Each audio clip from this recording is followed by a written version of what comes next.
Allahu Allah, Allahu Allah, Allahu Allah, Allahu Allah, Allahu Allah, Allahu Allah, Allahu Allah, Allahu Allah,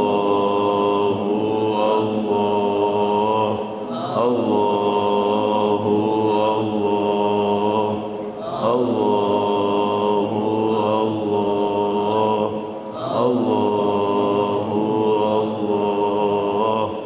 Allahu Allah, Allahu la ilaha illallah, Muhammadur Rasulullah, la ilaha illallah, Muhammadur Rasulullah, la ilaha illallah, Muhammadur Rasulullah sallallahu alaihi wasallam. كلمة حق عليها نحيا وعليها نموت وعليها نبعث إن شاء الله تعالى من الآمنين الذين لا خوف عليهم ولا هم يحزنون. السلام عليكم ورحمة الله وبركاته. بسم الله الحمد لله والصلاة والسلام على خير خلق الله سيدنا وحبيبنا وشفيعنا وقرة أعيننا وطبيب قلوبنا محمد ابن عبد الله وعلى آله وصحبه ومن تبع سنته واقتدى بهداه إلى يوم لقاء الله. أما بعد، para hadirin, para jamaah, para pengunjung taman surga yang dimuliakan oleh Allah, panjatan puja serta puji syukur kehadirat Allah Subhanahu wa taala. Pada pagi hari ini kita bersama dikumpulkan oleh Allah di dalam hari yang mulia, yaitu hari Jumat, di waktu yang mulia, yaitu waktu fajar, waktu subuh. Dan waktu subuh di hari Jumat atau sholat subuh di hari Jumat ini merupakan sholat yang paling mulia di antara semua sholat. Ada sholat duhur tidak berjamaah, kan itu. Ada asar, maghrib, isya, subuh tidak berjamaah, itu paling rendah. Nanti ada sholat duhur, asar, maghrib, isya, subuh yang berjamaah, itu di atas lagi pangkatnya, lebih tinggi lagi, dan seterusnya. Paling tingginya pangkatnya sholat itu adalah sholat subuh berjamaah di hari Jumat. Itu paling tingginya sholat berjamaah. Makanya eman-eman, untung-untung kita bisa bersama-sama, sekaligus ada pengajian yang memberikan semangat. Jadi sholat itu paling tinggi pangkatnya, sholat subuh hari Jumat secara berjamaah itu paling tingginya pangkatnya sholat dibandingkan dengan sholat-sholat yang lain. Terus kemudian apalagi ketika orang itu sholat isya dilaksanakan secara berjamaah tadi malam, kemudian sampean datang lagi subuh secara berjamaah, itu pahalanya bagaikan orang yang sholat malam atau tahajud bahasa kita semalam suntuk. Ganjarannya subuh, tidak harus Jumat ini, tidak harus Jumat, hari apa saja. Pokoknya isya berjamaah, subuhnya berjamaah lagi, ini tengah-tengahnya diganjar bagian orang yang qiyamul lail, bagian orang yang sholat semalam suntuk. Hadis ini disampaikan oleh beliau sallallahu alaihi wasallam ketika Nabi itu bercerita tentang surga. surga itu seperti ini, surga itu seperti ini. Disampaikan oleh Nabi bahwa surga itu luar biasa. Dari luar, dari dalam kelihatan keluar, transparan, kelihatannya ada tembok tapi orang bisa tembus pandang seperti kaca itu. Yang indahnya surga disifatkan Nabi ini. Kemudian sahabat tanya, siapa Nabi yang berhak untuk masuk surga tersebut? Surga yang indah seperti ini, siapa yang bisa masuk ke sana? Nabi mengatakan orang yang begini, orang yang ada 4 disebut oleh Rasulullah SAW. Di antaranya Nabi mengatakan untuk orang yang shalla bil laili wan nasu niyam. Termasuk yang akan menghuni surga ini tidak sembarang orang. Siapa di antaranya? Orang yang shalla bil laili, orang yang salat di tengah malam, wan nasu niyam, dalam keadaan orang lain tertidur. Yang lain tidur pulas malam jam 1 sepi gitu, dia bangkit, Allahu Akbar. Itu yang akan menghuni surga. Sahabat tanya sama Nabi, dia mewakili kita ya, pertanyaannya ini mewakili kita. Nabi, tidak semuanya di antara kita ini bisa sholat malam, karena setiap orang ini memiliki aktivitas yang berbeda-beda.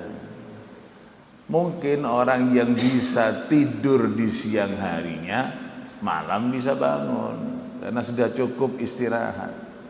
Makanya ada tidur namanya tidur qailulah. Itu sunnah Nabi. Ada tidur namanya tidur qailulah. Apa tidur qailulah itu? Tidur menjelang zuhur, bangun ketika zuhur. Itu namanya qailulah. Tidur sedikit. Kalau bahasa jam kita mungkin setengah 11. Setengah 11 tidur, setengah 12 bertepatan dengan azan zuhur bangun. Itu Nabi setiap harinya seperti itu. Namanya tidur qailulah. Kalau tidur setengah 11 tak jaga setengah 2 berarti qailulah. Tobu. Nabi merintahkan tidurlah kalian qailulah. Tidur qailulah ini akan membantu kalian untuk bangun di tengah malam. Tapi kan tak semuanya orang bisa qailulah. Ya kalau memang kerjaannya itu yang bisa ditinggal. Ketika di kantor atau di perusahaan, tak pentong bos atau dungkol 11. Nah itu disampaikan oleh sahabat kepada Nabi. Tidak kami semua ini bisa tidur siang sehingga bangun malam, tidak semuanya. Kadang-kadang orang itu tidur malam itu dalam keadaan capek karena sudah kerja 1 hari penuh dengan kegiatan dan aktivitasnya. Berat mau bangun malam, tangi-tanginya subuh itu sudah alhamdulillah. Subuh itu sudah luar biasa bisa bangun.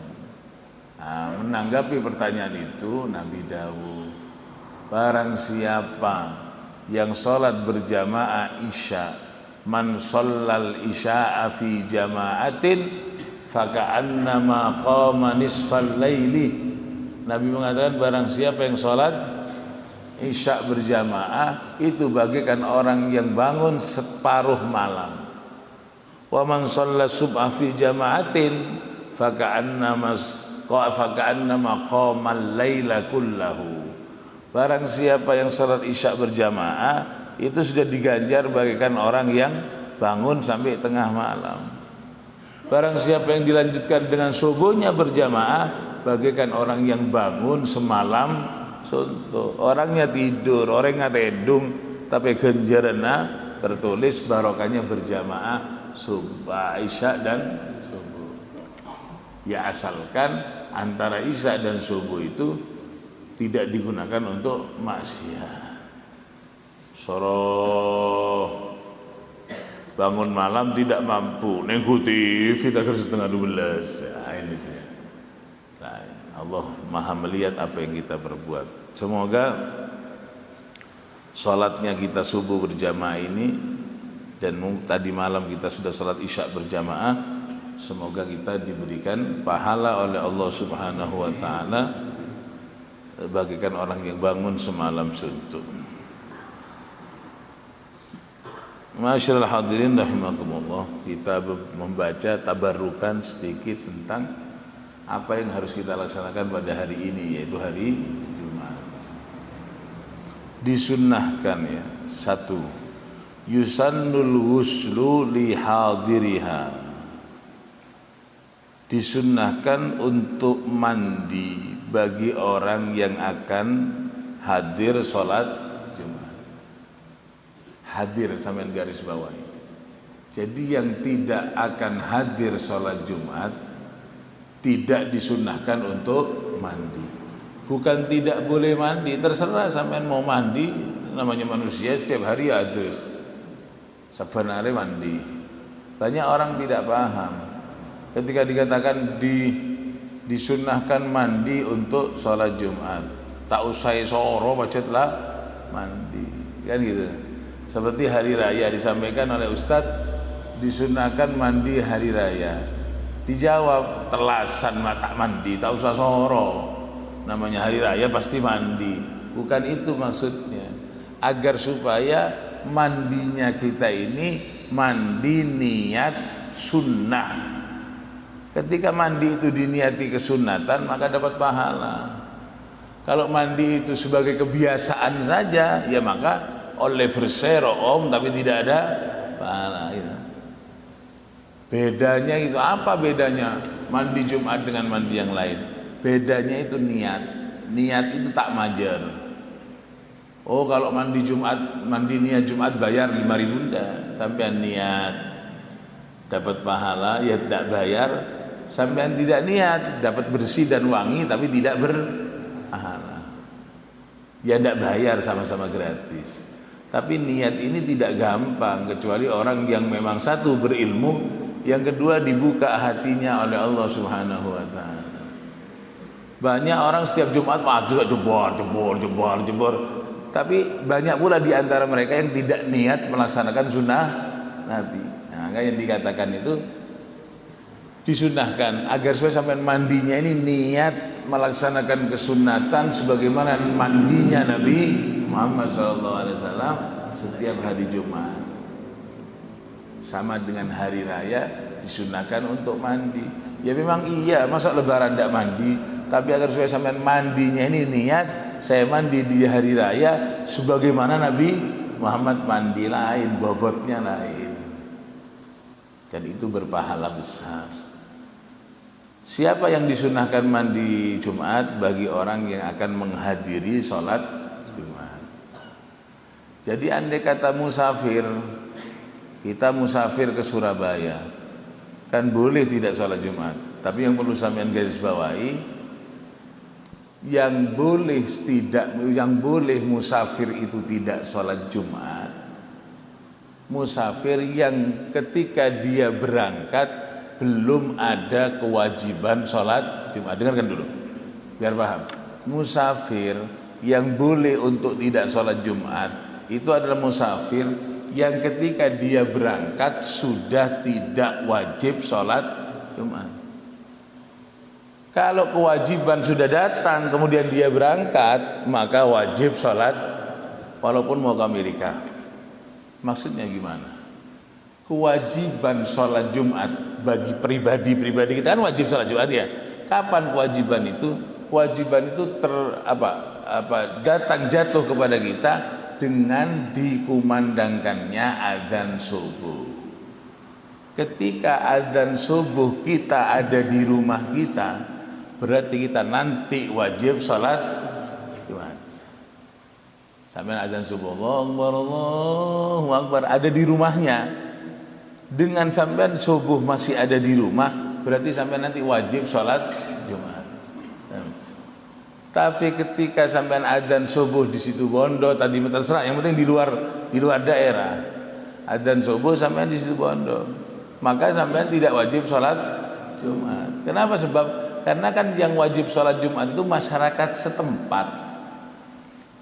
Ketika subuh sampean masih ada di Bulusan, berarti sampean wajib sholat Jumat karena orang setempat wajib sholat Jumat. Tapi ketika adzan subuh sampean ada di Bali, sampean tidak wajib sholat Jumat karena sampean bukan orang setempat, orang yang sedang bepergian. Kalau adzan subuh kita sudah mendapat kewajiban sholat Jumat, artinya subuh kita masih ada di rumah. Allahu Akbar, subuh sampean di rumah, berarti sampean wajib sholat Jumat.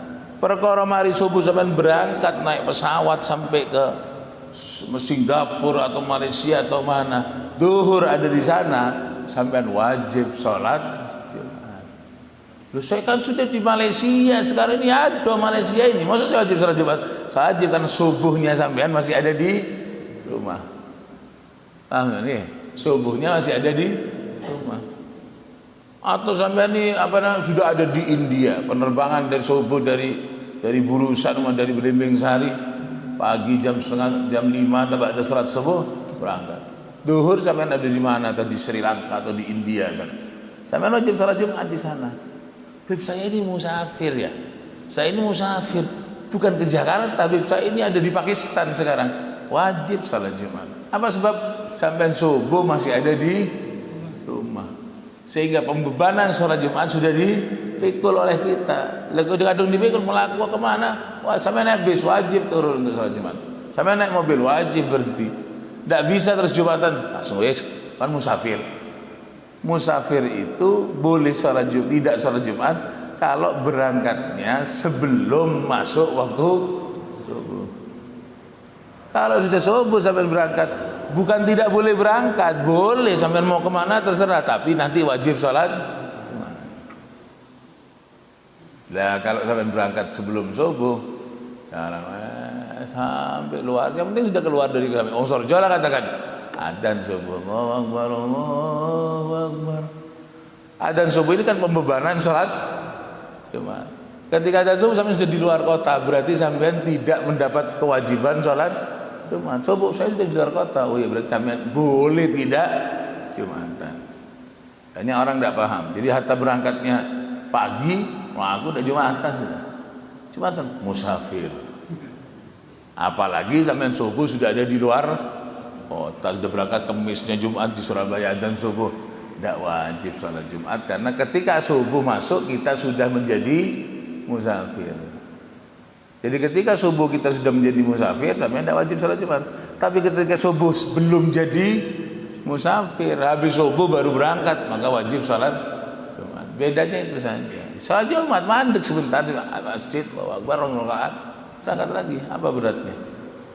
Daripada mempeng, saya kan di luar kota. Iya, sampai berangkatnya sesudah subuh. Ya. Kalau di kendaraan bagaimana? Ya itu masalahnya. Bukan kendaraan kita ya, kendaraan bis gitu masalahnya. Di Indonesia ini mayoritas umat Islam, tapi banyak yang tidak menghargai syariat Islam. Andai kata bis itu sholat Jumat, itu yang ngamuk penumpangnya, dan penumpangnya juga orang Islam. Sampai tidak mungkin tukaran sama orang non Muslim, Kristen tidak mungkin. Sampai akan tukaran dengan saudara seagama, seagama Islam.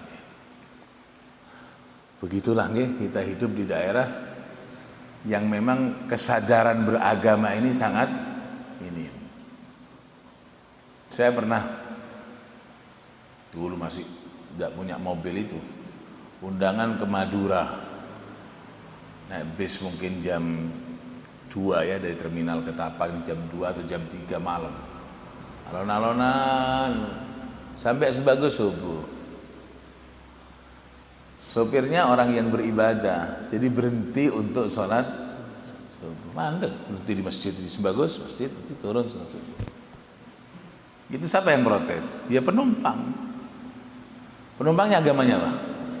Islam. Penumpangnya agama Islam. Kayak bojong apa ya? Abid. Kondektornya ada sholat. Keretnya sholat apa? Pokoknya salah satunya ada yang tidak sholat, ada yang tidur di belakang. Saya sholat, saya syukur sama Allah, alhamdulillah. Saya bisa sholat subuh. Karena saya berangkat jam segitu, karena saya berharap subuh ada di Situbondo. Jadi saya kan lama di Situbondo. Ternyata tidak, sebelum Situbondo sudah berhenti. Ngamuk, siapa yang ngamuk? Penumpangnya. Apa agamanya? Islam. Yang sama-sama naik sama saya di terminal Ketapang. Itulah memang itu harus ya, kuat-kuatan iman begitu itu ya. Pernah juga saya ada pertemuan ulama di Cirebon waktu itu bersama Habib Umar bin Hafid. Saya naik sebis di Karanginte sana, bis yang model Lorena Pahala Kencana itu. Naik. Saya, adik saya jawat sama satu kiai dari Glemor. Itu pagi berapa ya? Jam 6 ya, jam 6 jam 7 itu saya naik bis sampai Jember sekitar jam 10 gitu. Berhenti lama di Jember, lama berhenti itu penumpang ada setengah jam ada, tapi kan belum masuk waktu zuhur gitu. Zuhur. Jam-jam 11 itu kasih makan berangkat. Itu ndak mandek-mandek, Pak. Ndak berhenti-berhenti sampai zuhur. Sampai asar. Karena kan di jeding itu ada jedingnya di toilet, ada toiletnya, jadi tidak perlu berhenti. Itu tidak berhenti-berhenti. Saya bingung gimana saya sholat. Ternyata apa di Mojokerto apa di baratnya sana berhenti masuk pom bensin. Ya berhenti ngisi, saya turun, saya bertiga turun, cepet-cepetan wudhu. Itu baru takbir zuhur, tot tot tot tot. Itu siapa sopirnya? Ya orang Islam. Siapa sopirnya? Orang Islam. Siapa penumpangnya? Mungkin ya kalau saya pandangan saya besok Islam semua. Dibel-bel kayak maling, tot tot tot. Saya sudah tinggal-tinggalan, sudah saya menghadap Allah gimana? Tinggal-tinggalan sudah, urusan nanti. Salat saya 2 rakaat zuhur, 2 rakaat asar, tapi ya sudah wajibnya toh waladhdallin amin ruku. Amin Allahumma amin. Cepet-cepetan. Walaupun itu sebutkan salah sama Allah kan ya. Tapi sudah gopo itu. Lari munggah bis. Itu saya dipandang kayak pandangan orang sama rampok. Terus kemana mereka tidak sholat? Tidak sholat karena maghrib kita baru ba'dal maghrib di Tuban tadi mana? Baru makan dan orang-orang turun untuk nguyuh, bukan untuk sholat, untuk kencing. Sampai Cirebon itu subuh, menjelang subuh azan saya turun di bisnya mau naik tol, saya turun di Cirebon. Nah, jadi kita harus mengatur diri kita sendiri. Tidak usah tidak usah ngamuk-ngamuk, keadaannya seperti itu ujian bagi kita bersama. Ujian bagi kita bersama. Orang ini dalam menghadapi ujian ini kan tergantung imannya gitu, tergantung imannya. Orang kalau beriman, pemikiran-pemikiran baik itu akan ditimbulkan oleh Allah. Walladzina jahadu fina lanahdiyannahum subulana. Walladzina jahadu fina lanahdiyannahum subulana. Kalau kita semangat dalam beragama, Allah akan memberikan jalan bagi kita. Iya, ada semangat, Allah akan memberikan jalan bagi kita. Allah yang akan membuka jalan, tidak usah khawatir. Ada saja nanti cara gitu. Tapi kalau tidak semangat, belum apa-apa, wah repot, wah gini, akhirnya buntu jalannya. Karena kita harus membuka jalan sendiri. Karena Allah berfirman, "Lalladzina jahadu fina." Jahadu ini semangat. Orang-orang yang semangat di jalanku, aku akan buka. Buka ini kan sesudah apa? Buka jalan sesudah adanya semangat. Kan itu. Walladzina, ayatnya juga walladzina jahadu fina lanahdiyahum subulana. Kalau orang semangat dalam agama kita Islam, akan aku tarik, aku kasih jalan. Berarti jalannya kan diperoleh bagi orang yang semangat. Kalau tidak bersemangat tidak ada jalan. Dibuntu dengan pikirannya sendiri. Repot ini, tak bisa zaman sekarang. Gimana? Kan begitu. Kalau orang tidak semangat ada mendengarkan nasihat. Oh iya kan lambok rom, cuman setia repot, tak bisa. Dibuntu oleh pikirannya sendiri gitu. Itu begini kiai ini, oh kan kiai, wah itu kan habib. Kalau seperti kita ini yang gimana? Jadi belum ngelakoni sudah diputus oleh pikirannya sendiri, repot. Kan sering terjadi seperti itu. Ketika ada orang ceramah, disampaikan hadis, disampaikan ayat Al-Quran, kita harus begini Pak, kita harus begini, nyaut. Itu kan zaman dulu kan, sekarang mana bisa seperti itu.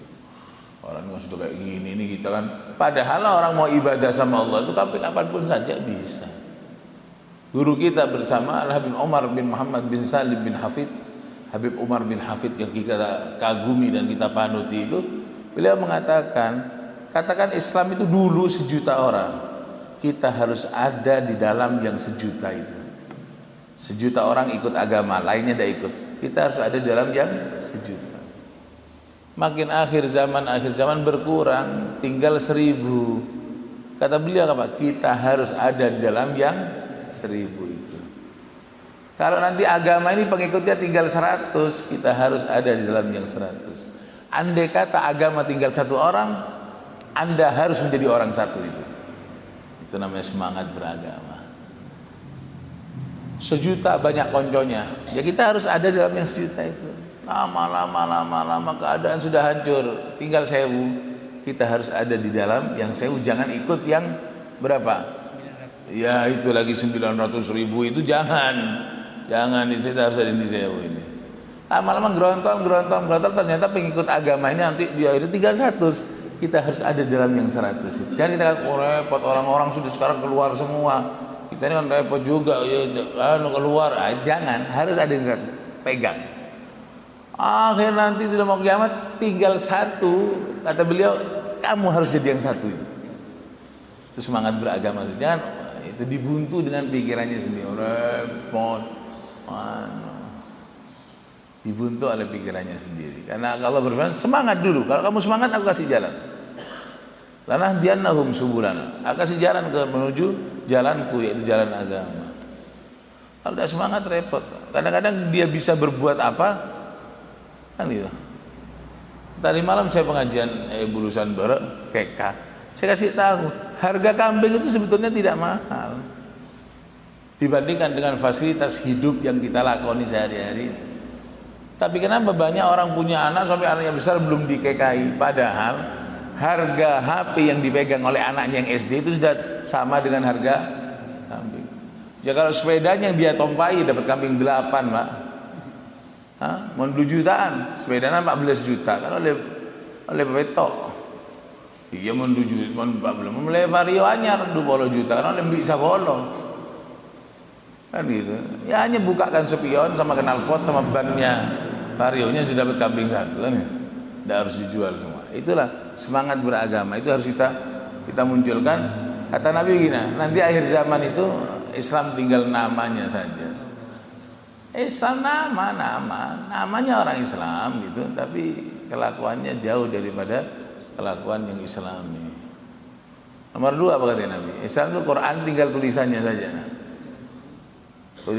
Tulisannya wala taqrabuz zina innahu kana fahisyatan wa sa'a sabila.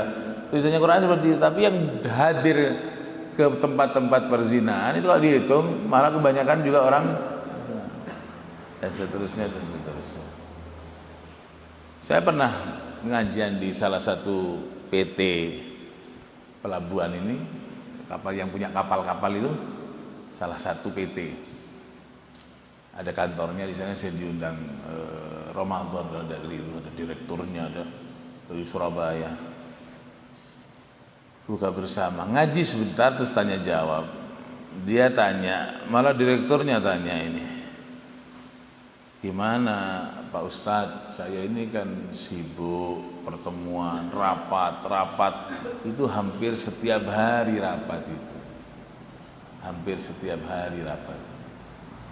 sehingga ini bermasalah dengan sholat saya,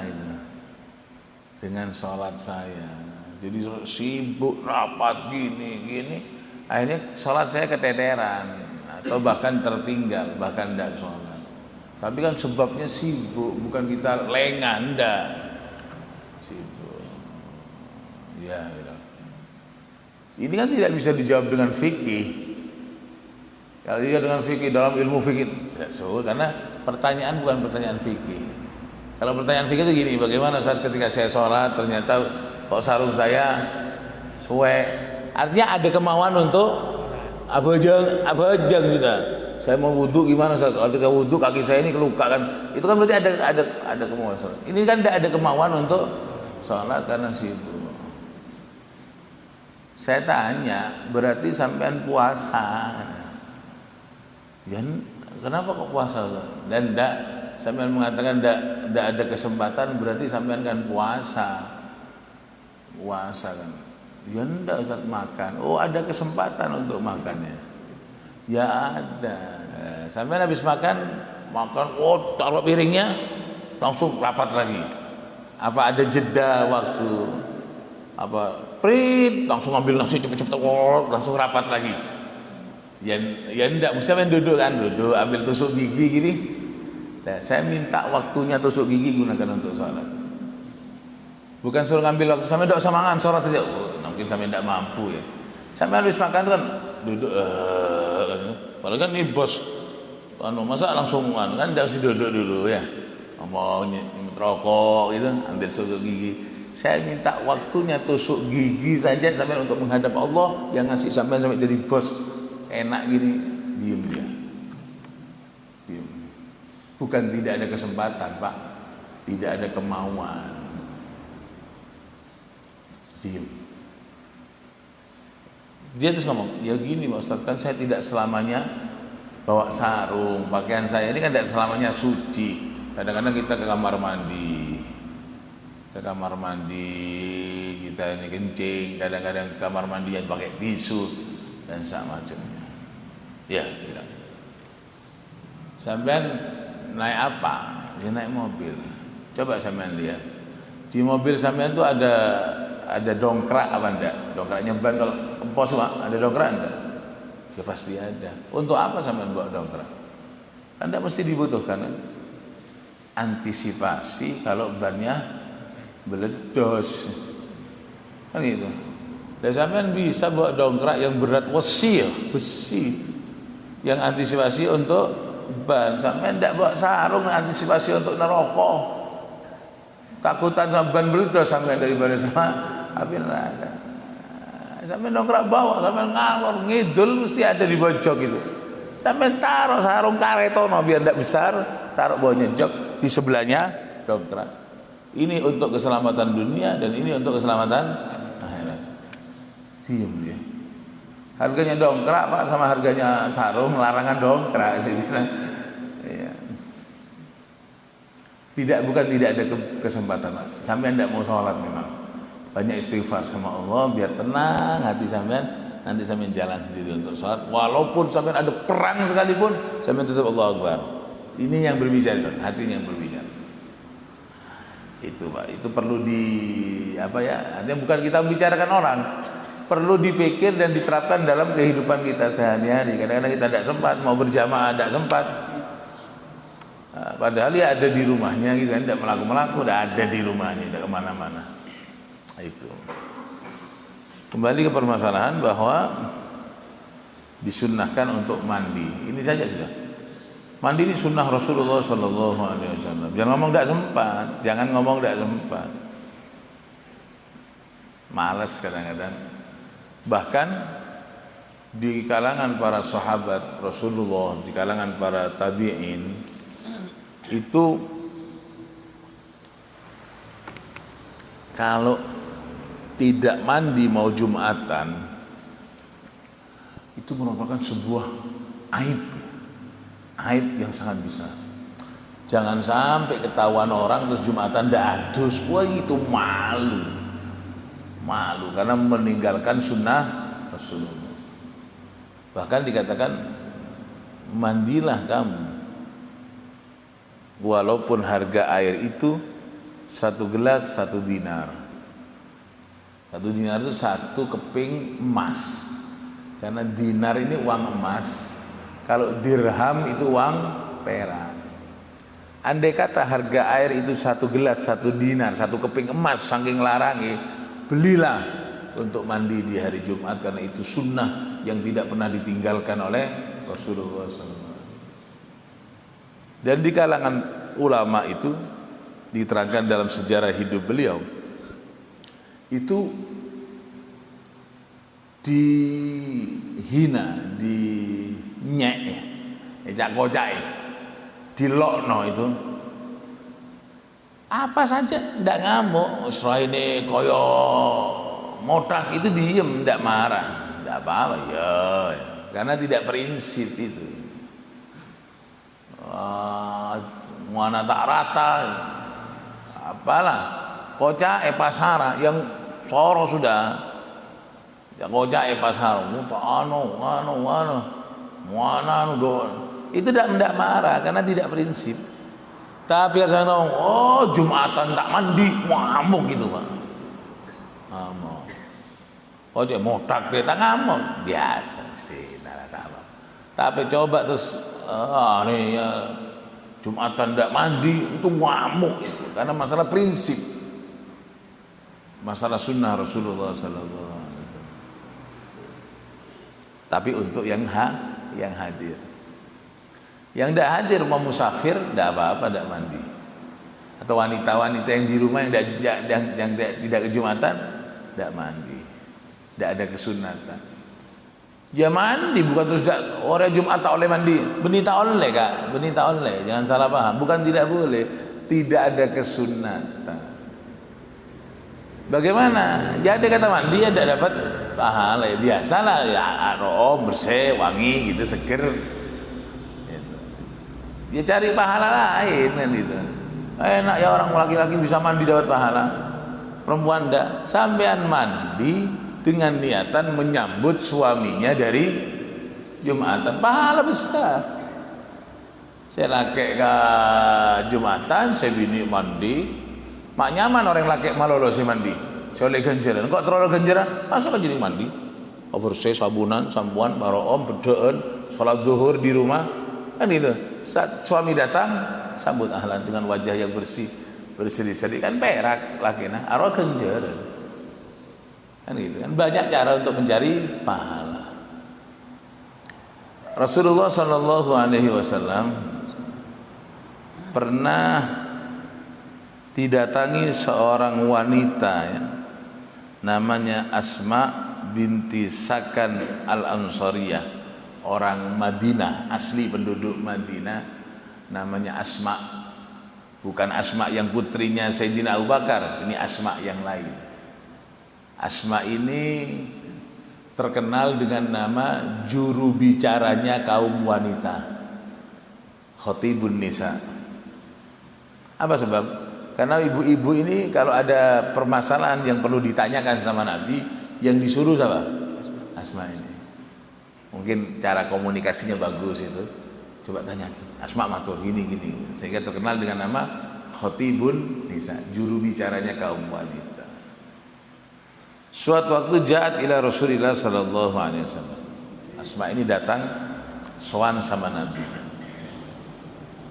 Ya Rasulullah, kata Aisyah, bi abi anta wa ummi, innallaha ba'atsaka lirrijali walin nisa'i kaffa, fa amanna bika wa bi ilahika wa ana wa inna ma'syaran nisa mahsurat maksurat makhdurat, qawaidu buyutikum wa hamilatu auladikum.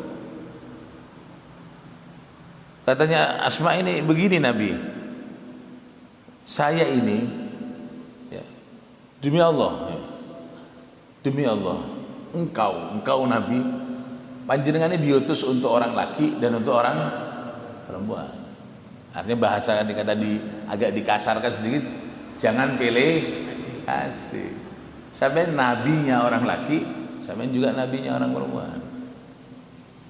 Satu. Yang kedua, kami orang perempuan percaya kepada Tuhan yang kau suruh, yaitu Allah, dan percaya kepada panjenengan Nabi Muhammad sebagai utusan Allah. Sama dengan bapak-bapak itu, tidak ada bedanya. Kami beriman sama Allah, beriman sama Rasulullah, sama dengan orang laki, dan panjenengan nabinya orang laki dan nabinya orang pada. Apa bedanya saya dengan orang laki? Apa bedanya? Sampai nabinya orang laki dan nabinya perempuan, saya juga iman kepada panjenengan dan iman kepada Allah. Sama kan sama bapak-bapak, tidak ada bedanya. Tapi kenyataannya dalam keseharian, kami ini perempuan ini sebagai satpamnya rumah. Nah, itu. Satpam ini aturan asal-asal. Sekarang kan sudah banyak perempuan-perempuan yang melanggar aturan dan gitu. Kami ini Qawaidu buyutikum, satpamnya rumah, yang keluar laki, lanang, perempuan di rumah, tidak boleh keluar, tidak boleh kelihatan orang. Gitu. Ini sudah permasalahan bukan sekarang. Ya sekarang istri sampean nyaman orang laki, warman orang bungko, suruh budi bini, suruh budi bungko, suruh budi bungko tak boleh keluar, itu haram, boleh keluar tak boleh. Itu pertanyaan perempuan zaman Nabi. Kalau ada perempuan sekarang di rumah sampean tanya gitu, kasih tahu, suruh ngaji. Ini laki keluar, ini oleh, ini budi bungko mana, soalnya haram, oleh ngaria. Itu sudah ditanyakan oleh Asma ini. Qiyam ini longgo, duduk di rumah, jaga rumah. Wa hamilatu auladikum, benana, nyosoe, mandi, ubek-ubek pawon gitu saja. Wa annakum ma'syarar rijal, sedangkan panjenengan nabi orang-orang lanang ini fudiltum alaina, lebih mendapat keutamaan. Ini sahabat ya. Sampai bedakan pertanyaannya sahabat itu dengan pertanyaan perempuan sekarang. Panjenengan enak nabi orang laki. Apa diantaranya? Bil Jumai, bisa hadir sholat Jumat. Perempuan tak usah, jangan tahu lain sholat Jumatan. Padahal katanya di pidato Jumatan itu pahalanya besar. Jumatan itu bagaikan haji. Tapi orang laki saya suruh. Kita perempuan kan kepengen juga dapat pahalanya haji. Pengen juga dapat pahalanya umroh. Kan gitu. Jumatan orang laki. Iya. Terus wa iyadatul marid, nyambangi orang sakit, orang laki. Perempuan tak boleh bini atau oleh keluaran, boleh buka. Pada jenazah mekol, orang laki, orang bini tak boleh norok. La ilaha illallah, dia jone anil itaniana nangis, katel mangkat. Orang laki, oh gitu. Dan kita kepengen pahala seperti itu juga. Lah yang dipertanyakan sekarang katanya Asma ini, lah dengan kegiatan ibadah orang lagi sampai di sini katakan perang, au jihad, perang, katanya satu tetes darah perang itu sekian pahalanya. Dan terus kita perempuan tak boleh norok perang, kan nyaman. Orang lagi pahala. Kita yang di rumah dapat apa terus? Yang dipertanyakan, apa kami ini yang duduk di rumah seperti ini pahalanya sama dengan yang laki-laki yang keluar? Coba. Ini yang beda dengan perempuan sekarang. Pertanyaannya bukan apa kami boleh keluar seperti, enggak. Bukan begitu pertanyaannya. Salah. Perempuan enak, laki keluar. Jumatan laki berumah nih bini. Kita harus keluar juga. Apa gendengnya mana Pak? Itu yang dipertanyakan orang sekarang. Kan perempuan juga boleh keluar? Enggak. Mereka ini perempuan tetap mengikuti perintah Nabi.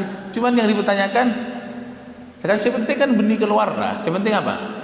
Pahalanya kan. Kalau orang itu jujur, yang penting kan pahalanya. Sama ini kepengen pahala, pengen keluar.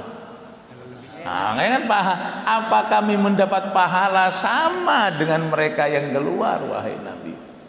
Ini bedanya dengan pertanyaan sekarang. Sekarang, apa kami boleh keluar seperti mereka? Enggak, ada minta keluar. Oke, kita taat, kita ada di rumah, cuman apa ganjaran apa ada? Apa jawabannya Rasulullah? Ya Asma, afhimi anni wa akhbiri man wara'ak minan nisa. Sampaikan Asma. Ya. Sampaikan, pahami, sira paham maksudnya, mana paham dulu.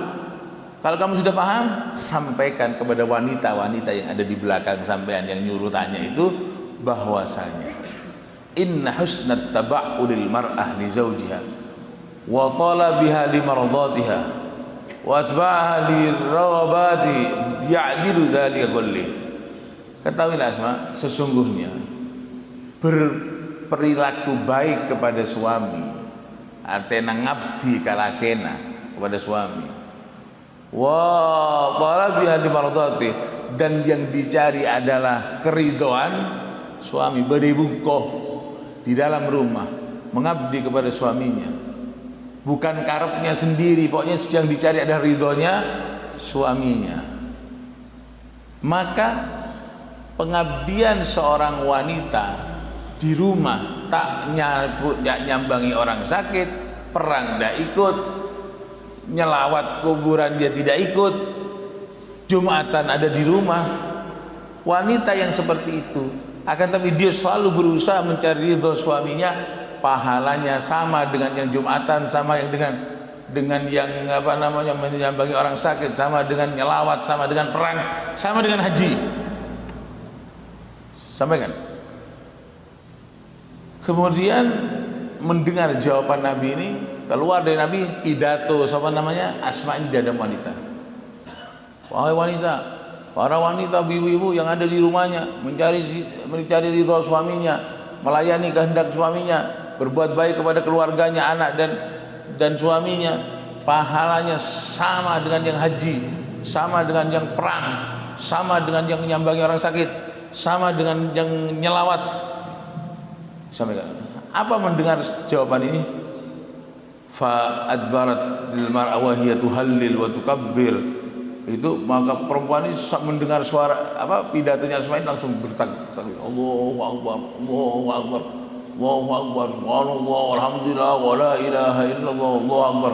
Menyebut nama Allah sambil mengatakan sama, pahalanya sama. Sambil pulang itu sambil pahalanya sama, pahalanya sama, pahalanya sama. Itulah. Tanya tidak masalah. Tanya boleh, tapi kau tunda boleh. Mau tanya itu ngengkel, jangan tanya gitu. Jadi pertanyaan juga sampai lihat ya perbedaannya dengan yang ditanyakan ibu-ibu sekarang kalau pengajian. Kami kan di rumah saja, kapan kami keluarnya? Sampai nyari keluar apa nyari pahala? Sahabat perempuan tanya sama Nabi, Nabi ini kan enak orang lagi, apa kami dapat pahala sama dengan mereka kami yang duduk di rumah? Sama. Boleh sudah. Mau apa? Mau ikut perang? Mau sakit keluar darah, mau nebungko pahala ada. Iya, dia dengan tumakninah. Orang ini kan menghadapi apa saja, kalau hatinya nerimo, itu akan tenang. Sampai makan tempe, tapi nerimo, tenang, enak.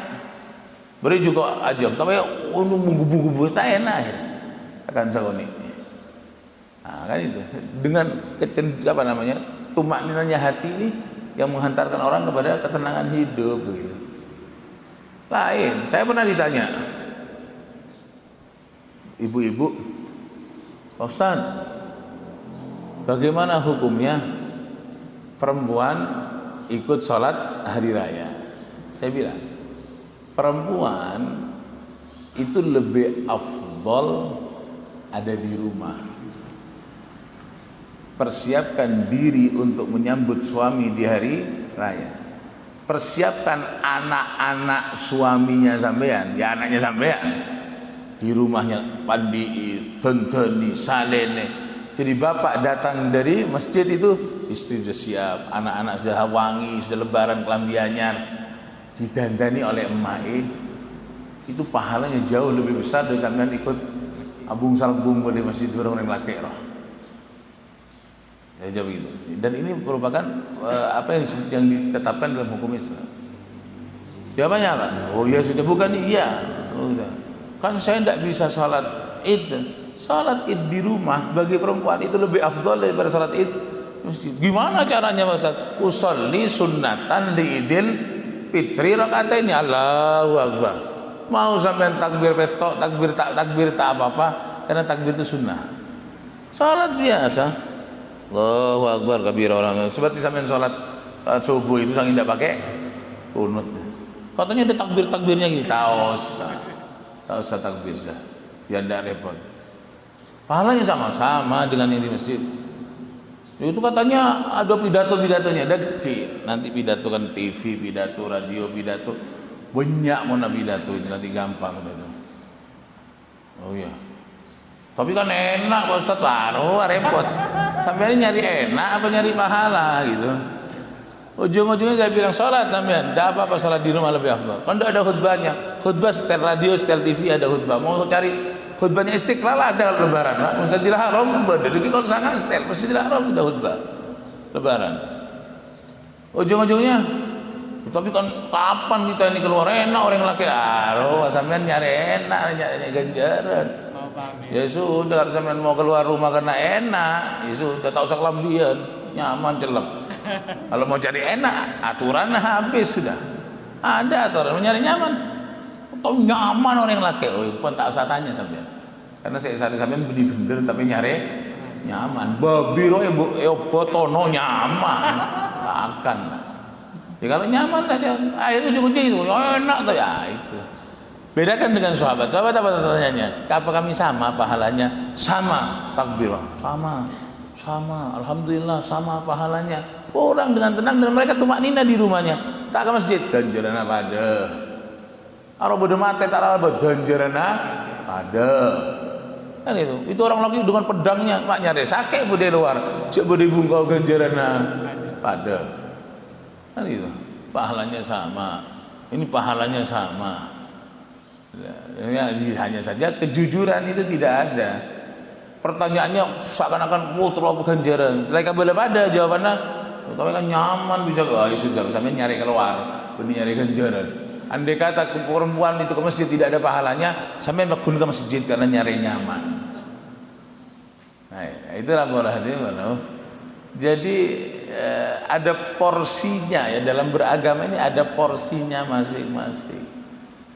Jangan kita melewati porsi, karena porsi itu yang atur Allah dan Rasulullah. Nanti malah bukan dapat pahala, malah dapat dosa. Sama dengan orang ibadah ini. Wudu berapa kali cuci muka? 3 kali.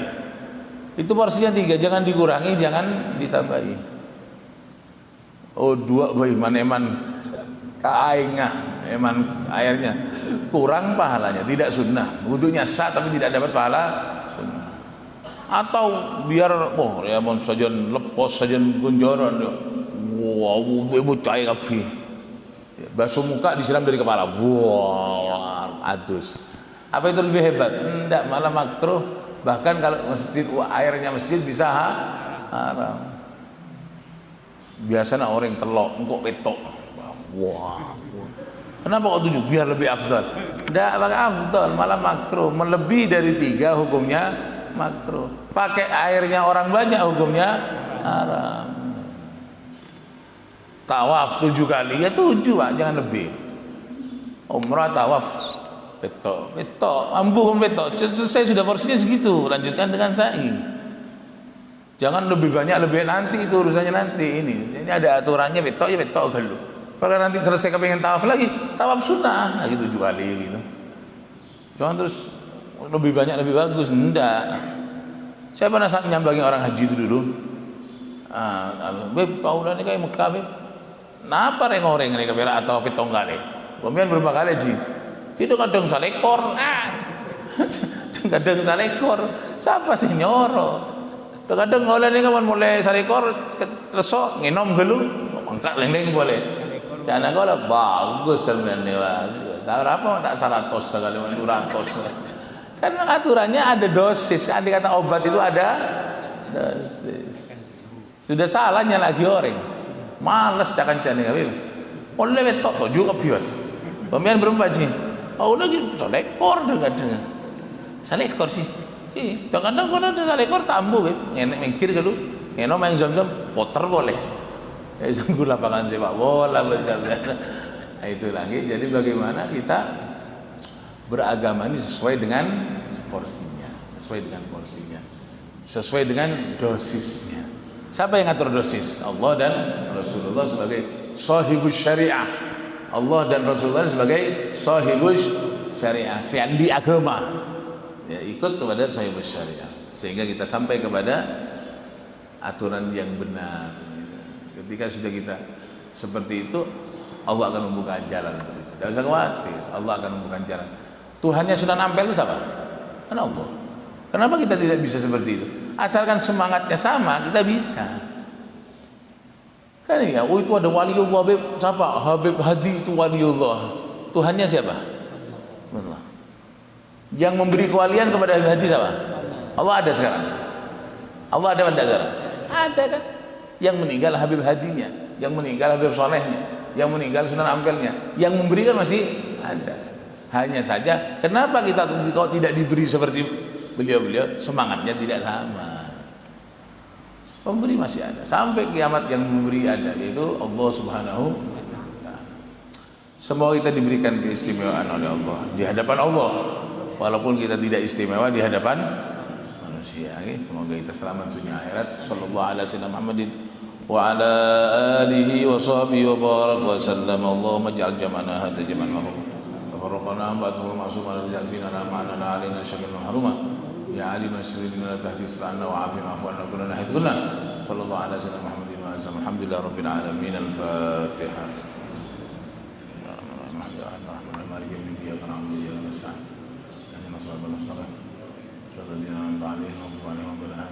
Offset ini ya kelamaan ya, mohon maaf. Karena saya jarang.